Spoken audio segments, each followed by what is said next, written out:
It's the Locked On Flyers podcast for Tuesday, November 11th, your daily dose of Flyers news, analysis, and high quality content that is looking to see what the next steps are for Matvei Michkov.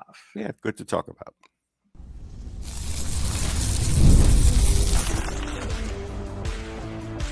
Your Locked On Flyers, your daily podcast on the Philadelphia Flyers. Part of the Locked On Podcast Network. Your team every day. Hey there, and welcome to Locked On Flyers, part of the Locked On Podcast Network, now the #1 sports podcast network. I'm Rachel Donner. I've been podcasting about the Flyers, the NHL, and hockey for a decade, and I'm here with prospect expert and Flyers credentialed reporter for 20 years, Russ Cohen. Today's episode is brought to you by FanDuel. Download the FanDuel app now by visiting FanDuel.com. You can win $300 in bonus bets if that first $5 bet wins. To keep up with our latest episodes and Flyers news, you can find us at Locked On Flyers on all your favorite socials, including Instagram, Threads, Blue Sky, and Twitter. Before we get to our Mitchkov conversation, and then later in the show, it is Tuesday, so we'll be talking about the Lehigh Valley Phantoms and some really fun stuff going on there. Want to make sure we haven't had a chance to acknowledge the passing of Mel Bridgman, who was, one of the OG Flyers, as they say. He was their #1 draft pick in 1975, was a huge part of that team. And he's definitely missed by all in the organization.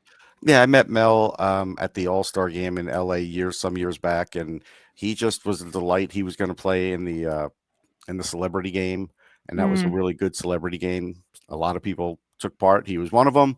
He was really excited about it. He's also, in my Flyers book. So I've had a few dealings with him, and he was just a delightful guy, honestly.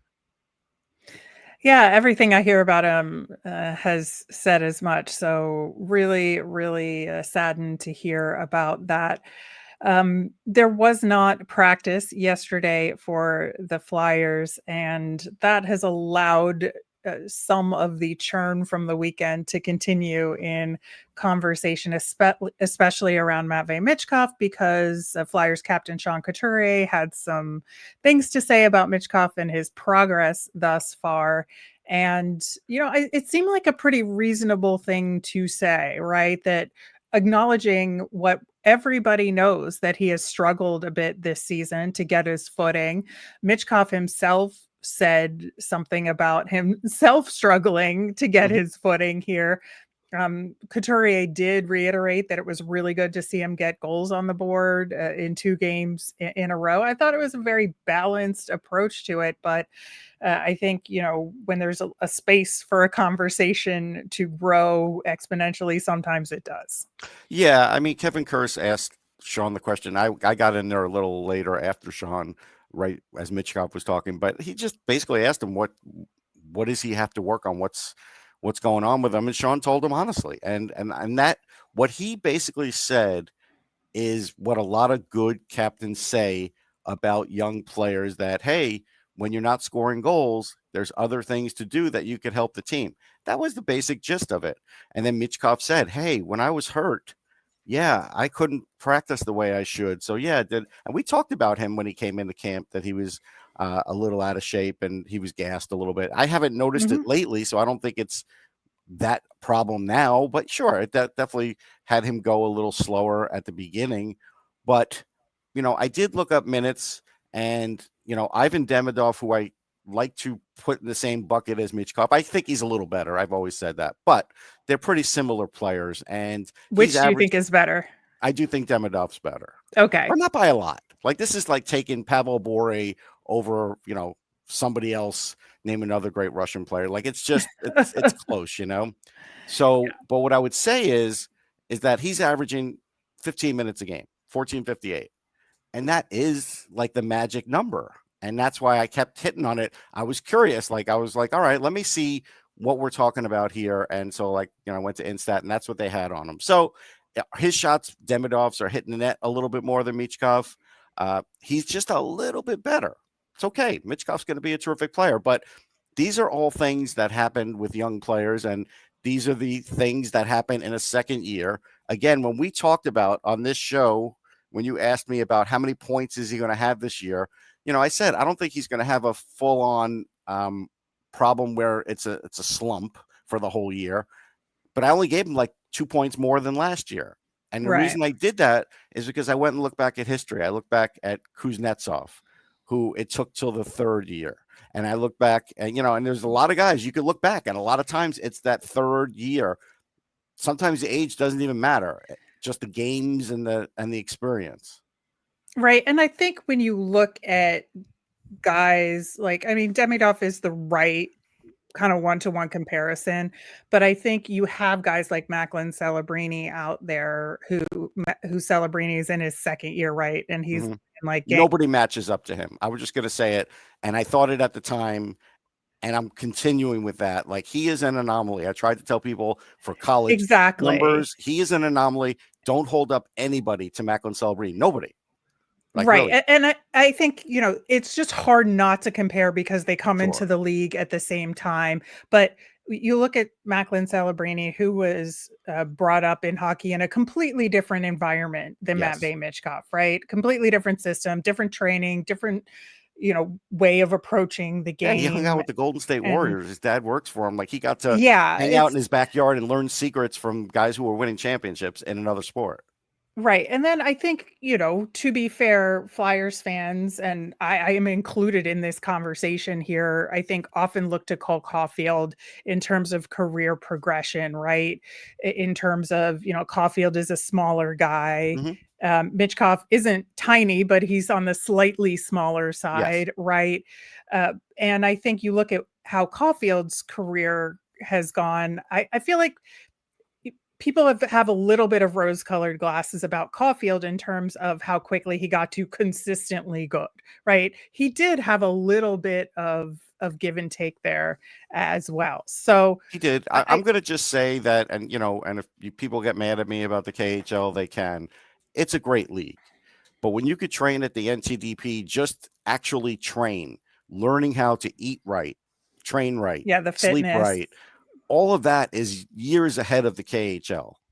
And that's where these guys have an edge. Mitchkov really didn't know about that. And he started to learn about it. If you remember, when he came into his first dev camp, he was starting to learn about these things. And so it takes a little while. Right. And so I think, is there cause for concern? Sure, a little bit. Is it alarm? No. And I think that's kind of the point we're trying to make here in terms of where Mitchkov is right now. I think that my concern, and you can look at the past shows, has been in terms of the giveaways. I think that's been the biggest problem there, which has led to him trying to overcompensate on the offensive side of things and maybe taking some risks that aren't the best choices to make. And that's where he has to learn to find that middle ground and balance of playing smart, but playing effective, and to not let mistakes get to him as much as they do. Yeah. I mean, if you're going to basically not give a guy more minutes because he's had a giveaway in the game or he has gotten a penalty after the whistle, then you are never going to give that guy a lot of minutes, and you're just not going to. And that's what they have to play through that stuff, and teams have to understand that and deal with it. And I'm sure there's going to be a point where Rick Tocchet is like, okay, he's a little better at this. We're going to just kind of let him go a little bit. Right. And, we kind of joked about getting to that 15-minute mark, and then there would be like confetti on the screen. If you look at his last 5 games, one of which was a shootout game. So there was an overtime with an additional opportunity for minutes, right? So that was over 15 minutes of play. He did play over 15 minutes in the loss to Toronto as well.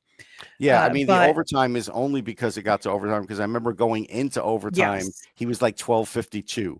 And again, and if you want to get real nitpicky, and I will. But the Toronto game did not go into overtime, and he got over 15 minutes. That's how many minutes one game in the last 5. Well, I mean, that's a separate question. Well, we're but just that talking adds about the minutes. Like 5-on-5 play is important. I understand like, that. You don't, I'm just giving you the numbers. No, I know. You don't learn as much on the power play as a young player. You learn 5-on-5. 5-on-5 scoring is harder. Like, GMs look for that. Like, that is a premium. Oh, absolutely. And that's where I do think, there has been a mix of that, right? In terms of trying to get him out there on the power play because he does have potent offensive skills. Absolutely can't put him out there on the penalty kill. So, No, that's fine. I think the 5-on-5 play is a question. We've also talked about the changing lines, right? And how that's been a huge factor in creating some consistency for him that will allow him to succeed where maybe he hasn't, because he's just that kind of a player where he needs partners that understand how his brain is working I think and to be able to anticipate his passes. Yeah, I think so. Like, I understand some people may not like Sean Couturier with him because he's a little slower and maybe you don't think he's creative enough, but he is trying to teach him other things out there than playing with somebody else. I don't think it has to be Couturier with him, but I think they do have to leave him with somebody for a certain amount of time. I really do.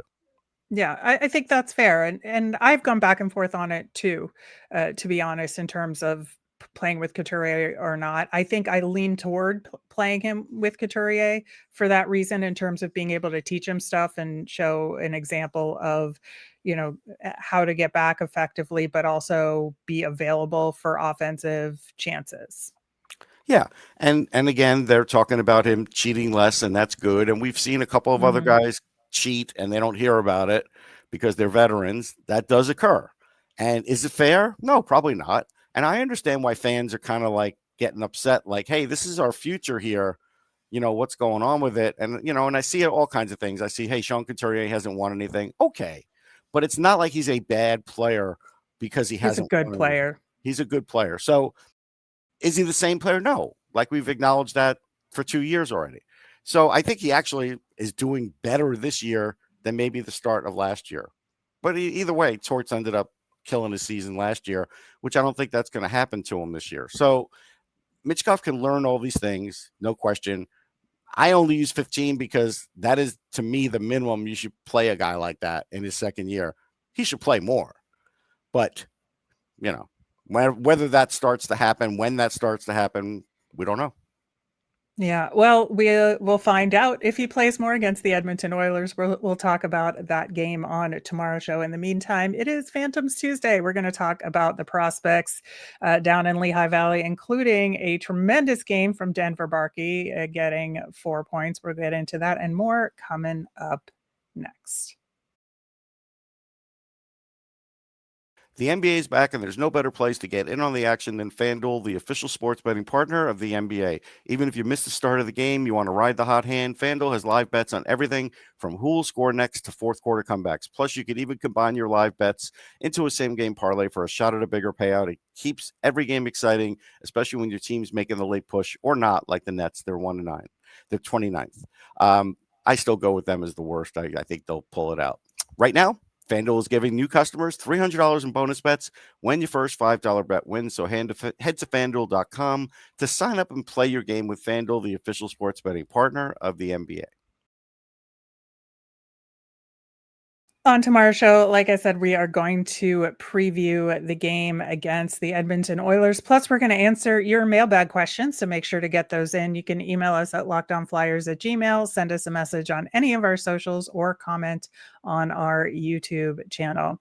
The Lehigh Valley Phantoms were 2-0 this week, adding up to a 4-game winning streak, which is always good to hear.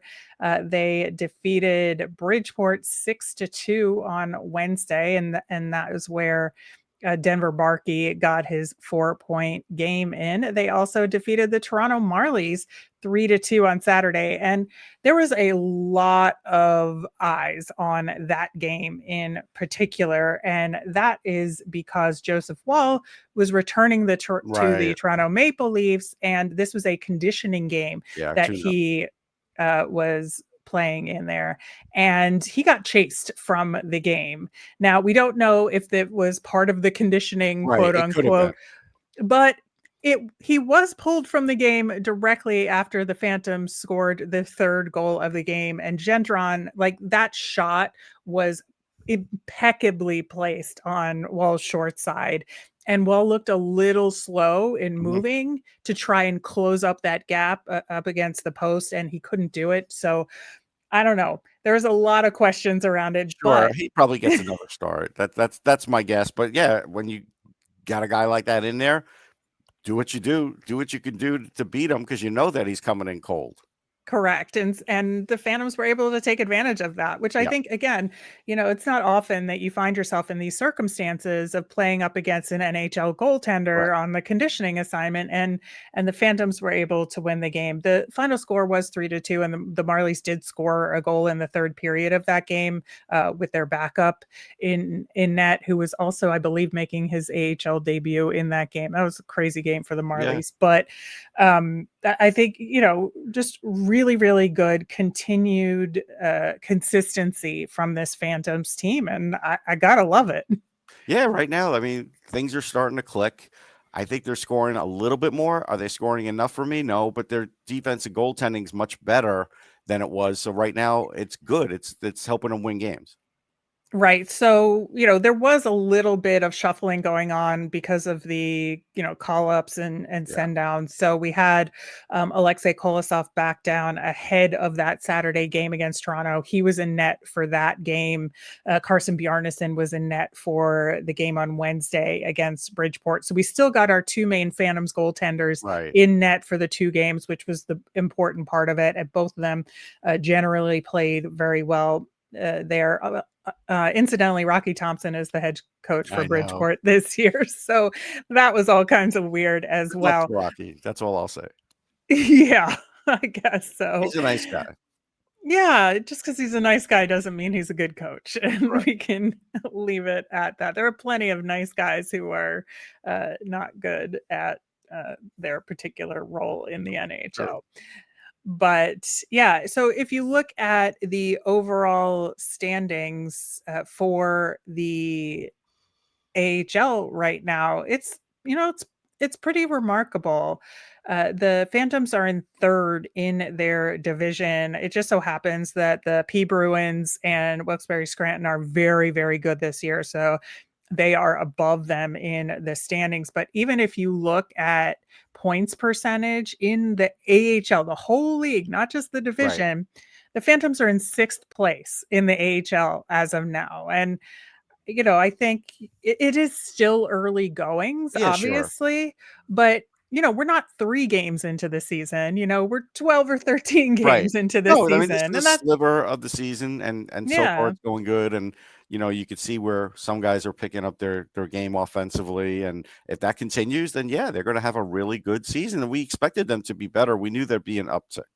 Right. And, their points percentage right now, which is at 708, is higher than the entire North Division of the AHL. Even though they did lose to Laval recently, who's atop Yeah. that division, I think, they've just been playing so much better and so much of a tighter game, like a really more disciplined game than we saw from them last year. And I think, John Snowden is to be commended for that.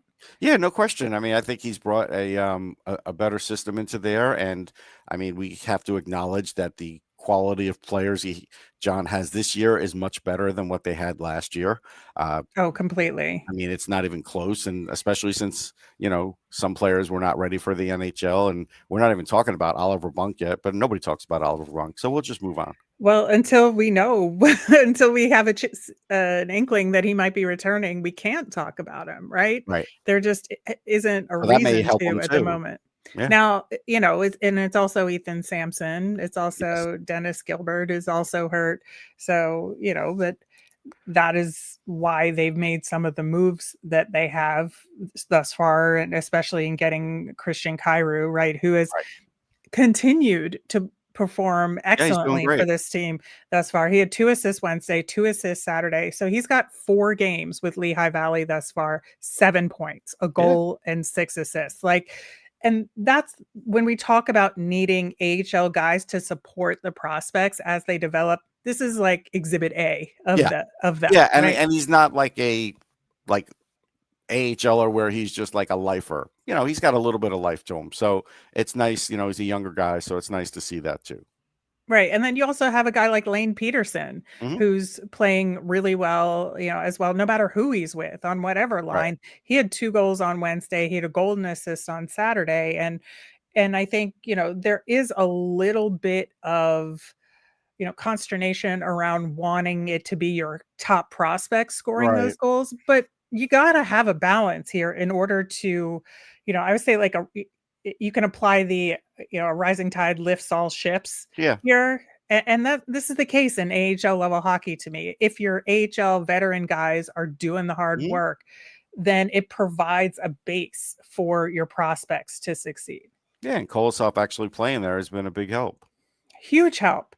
He played so great in that game against Toronto, and, we saw some of those prospects take really remarkable strides here. So, Yeah. Denver Barkey, obviously the biggest example of that this week. He had only had 1 goal this Right. season thus far, but he had that breakout game with a goal and 3 assists on Wednesday, but he was everywhere and anywhere during the entirety of the Yeah, so game. he's It starting to wasn't feel more comfortable, so that's Yeah. good, and we'll see where he's at in another 5 games or so. Yeah, now that game against Bridgeport was kind of a mess. There was like a metric ton of penalties Yeah. in that one. They take a lot of penalties. Yes. Well, and so much so that Bridgeport had 9 power play Oh my god. opportunities over the course of the game. Now a couple of them were super short because they got negated by other penalties Yeah, that yeah, yeah. happened. But, nonetheless, 9 opportunities on the man advantage, which, kudos to the penalty kill for Yeah. Lehigh Valley for being able to, get through that okay. But, I mean, I Bridgeport, we think know they're not the greatest. Last year, they were the they are worst. not. So we No. know that too. Well, again, good luck, Rocky Thompson. Right. But that being said, we have so much more to talk about around this because some other prospects had really good weeks as well. We're going to get into all of that coming up next. When I'm hydrated, everything just works better. My focus, my energy, mood, and even my skin. And that's why I've been using DripDrop. It's doctor developed hydration that keeps me running at full power no matter what my day looks like. DripDrop isn't your average sports drink. It delivers 3 times the electrolytes and half the sugar of leading brands using a science backed formula trusted by medical professionals, firefighters, and over 90% of top college and pro teams. I work out a lot and like using DripDrop as part of my daily routine. I'll mix a packet in the morning before I go to the gym to make sure I have the right level of energy to power through my spin class or that weights day. My go-to flavor is the zero sugar strawberry lemonade, and it's become my secret weapon for staying hydrated, which is so important. It helps me feel sharper, calmer, and honestly, just better overall. Right now, DripDrop is offering podcast listeners 20% off your first order. Go to dripdrop.com and use the promo code LOCKEDONNHL. That's dripdrop.com, promo code LOCKEDONNHL for 20% off. Stock up now before the heat hits hard and keep your body and mind performing at their best with DripDrop. So getting back to our look at some of the key prospects with the Phantoms, Alex Bump is another one who had been struggling for a Mhm. while. Last week looked pretty good, like he was making some progress there. This week he had a goal and an assist on Wednesday and an assist on Saturday. I think he did look pretty solid on Saturday, even though he didn't get a goal. I thought he was super active in the offensive zone. I think he was very noticeable in terms of getting the puck through the zone, like skating the puck Mhm. up ice effectively and with the zone entries. So I'm really pleased with the incremental steps that he's taken. Yeah, I think the big thing with Bump, he has to think the game faster down there. He's not quite at that yet. When that clicks in, he should be really good. So I think he's getting closer. Yeah, he is. And Devin Kaplan is somebody we'd kind of, put on our should be we be concerned board Right. here. And, He's fallen off. he had fallen off, but he scored on Saturday and it was a really great goal. And, I think that you could just tell that there was relief on his face after he scored it, and the teammates were very supportive about it. And so I'm hoping this is going to kickstart something moving forward for him. Yeah, he's got to do better. He's not going to be any kind of big time scorer if he plays in the NHL, but there he has to score. Right. And I think, when you look at, some of these guys, I mentioned the Alexei Gendron goal against Toronto. That was very good to see as well. Carson DeWart probably needs to step things up on the scoreboard a little bit too if he wants a crack at one of these call-ups. There's a reason why Jacob Gaucher got a call-up. There's a reason why Carl Grundstrom got the call-up, which they missed him on Saturday. You could really tell, right? Well, he's a good AHL player. I just don't know what he is as far as you're talking about Grundstrom, right? I don't know what he is as an NHLer. Yeah. So, I think it was noticeable when he wasn't there, and some of these other guys picked up the mantle a little bit, in a very difficult, which is what you want, game. Yep. Exactly. So, I think, and to our earlier point, that includes the goaltenders, because Carson Bjarnason, you look at that 6-2 score and you think, oh, it was a blowout. It was not until, mid-late game. And Carson Bjarnason kept them in the game to give them the opportunity to get those additional goals. There was like an empty netter in that game as well. So the score isn't as, lopsided as it seems. But you look, the last 4 Phantoms goals of those 6 were scored in the last 12 minutes of the game. Yeah. So you have to get good goaltending to keep you in it. And Carson Bjarnason did that. Yeah. I mean, his numbers are good, but he needs this season down there badly. Oh, we know that 100%. So, but at least, he's going along the right way. Yeah, exactly. So we have 2 AHL goaltenders right now who are playing one more than last year. Right, exactly. And they're both playing generally well at the AHL level, and that's what we wanted from day one, and that's what we're getting so far. So that's something I appreciate. No doubt about it. Yeah.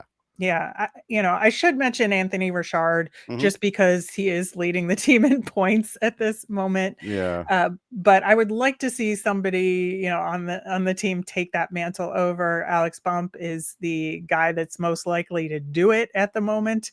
But we'll see how that goes. I mean, at this point, Richard is that lifetime AHL player. Like, that's what he is. Absolutely. But the Phantoms do have their first big 3-game weekend coming up this week, where they have 3 games in a row: Friday, Saturday, Sunday. Tough one. They're up against Springfield on Friday, and then they have a home and home with Hershey on Saturday and Sunday. And, I think, as we've said, Hershey is not as good as they have been, but it's still one of those rivalry games where it can get a little bit dicey, Oh, yeah. between the teams. They're not going to roll. No love over. lost. No, they're not going to roll over. Yeah. So I think, these 3 games are going to be very important. I think the way that John Snowden manages the roster for these 3 games is going to be key. I would expect to see Kolosov play Friday and Sunday, and Bjarnason to play that middle game there. But, with all the, especially forward rotation that we've seen, in the lineup, I would like to see, Zaid Wisdom in there for at least 2 of those 3 games for sure. He's earned it. He actually wore an A in the Toronto game, which was nice to see. But I do want to see, I would hope in 2 of those games, see that prospect line together. I know they've been playing Peterson with Bump and Barkey. Right. I think that's very good. But, maybe throw Carson DeWart in there in one of those games as the center. Yeah, this is a big team, though. They've got multiple 6'3" guys, 6'4". Protas is 6'5". His brother's really good. So this is, they've got some players here that definitely could give you trouble. Yeah, and obviously the blue line is going to have to keep it up the way they have been. And, they have fewer options there because of the injuries. But I do think that, McDonald's playing okay. Ty Murchison is playing really well. That's good to see. Yeah. Helge Grans is going to have to be a huge part of it as well. But overall, I think, some really good opportunities to build on what they've done so far and just keep it rolling. Yeah, I mean, Alexander Suzilev is up there, and he just scored a game winner the other night. He's only played 5 games, but he could score, and he's a big Russian. So that's a guy who I think they're going to have matchup issues with. Yeah. But we'll be back next week to talk through those 3 games and what went well, what didn't go well, and we'll hopefully have some good results to talk about. Thanks for making Locked On Flyers your first listen today. And Wednesday on the show, like I said, we are going to preview the game against the Edmonton Oilers. We're going to get to your mailbag questions. Make sure to send those in to any of our socials at Locked On Flyers. You can email us at lockedonflyers@gmail.com or comment on our YouTube channel. I'm Rachel. I'm on Blue Sky and Twitter at rmiriam. That's RMIRIAM. I'm Russ. I'm at Sportsology on the same socials, SPORTSOLOGY. Thanks for making Locked On Flyers your first listen. Today, for your next listen, check out the all-new Locked On NHL Game Night. It's every game, every night, until a Stanley Cup champion is crowned. Get local analysis on a national scale with NHL Game Night on Locked On NHL on YouTube or wherever you listen to podcasts. Have a great day, everyone.